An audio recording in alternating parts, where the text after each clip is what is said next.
চীন সফররত প্রধানমন্ত্রী তারেক রহমান দালিয়ান থেকে দেশটির রাজধানী বেইজিং পৌঁছেছেন। সেখানেই মূলত চীন সফরের কর্মসূচির মূল আনুষ্ঠানিকতা শুরু হবে।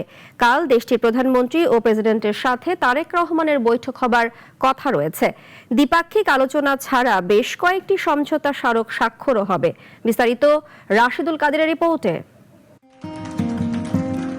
সরকার গঠনের পর প্রথম বিদেশ সফর করছেন প্রধানমন্ত্রী তারেক রহমান। সঙ্গে আছেন তার সহধর্মিণী ডক্টর জুবাইদা রহমান।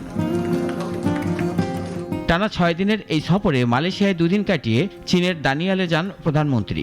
সেখানে অনুষ্ঠিত ওয়ার্ল্ড ইকোনমিক ফোরাম আয়োজিত বার্ষিক সভায় যোগ দেন তিনি। এছাড়াও বিভিন্ন দেশের সরকার প্রধানের সাথেও সাক্ষাৎ করেন প্রধানমন্ত্রী তারেক রহমান।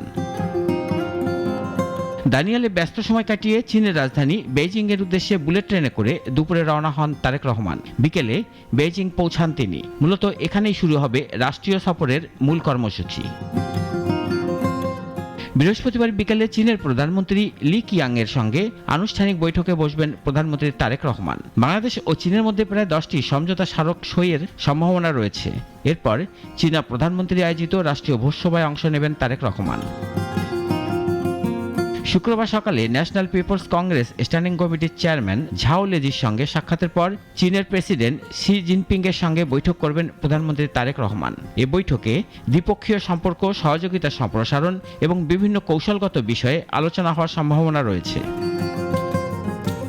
ওই দিন বিকেলে বাংলাদেশ বিমানের একটি বিশেষ ফ্লাইটে ঢাকার উদ্দেশ্যে রওনা হবেন প্রধানমন্ত্রী তারেক রহমান। রাশেদুল কাদের, নাগরিক।